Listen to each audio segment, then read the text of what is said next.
ما بعرف ليش الحموية مختلفين مع الحماصنة على حلاوة الجبن، وهن عندهم براءة اختراع للباطرش الحموي. يعني ما منقول باطرش، لازم نقول باطرش حموي.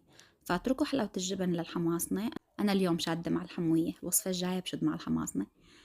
المهم بنشوي الباذنجان وبنقشره وبنفرمه بالسكين كتير منيح، وبنحط عليه طحينة. تقريبا كل 4 باذنجانات بدهم ربع كوب طحينة، وبنحط ملح، معلقتين زبادي، وبنحط توم حسب الرغبة. بنقلبهم كتير منيح، وهيك خليط الباذنجان عندي صار جاهز. بنحطه على جنب وبنحضر اللحمة. أخدت لحمة غنم مفرومة، قليتها لحتى نشفت من المي على الآخر، وضفتلها معلقة كبيرة من رب البندورة وقلبتها مع اللحمة.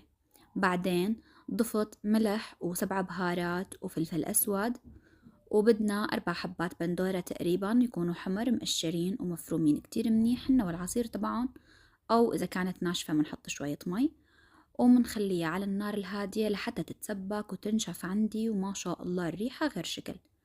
وقت التقديم منحط المتبل أول شي، بعدين منحط فوقه خليط اللحمة، بعدين التقلاية بسمن بقري ومكسرات حسب الرغبة. تزيين بالبقدونس، وطعم ولا أطيب من هيك. إذا كل يوم بيحطولي باطرش حموي ما بقول لأ. لازم تجربوها، ولا تنسوا اللايك للفيديو.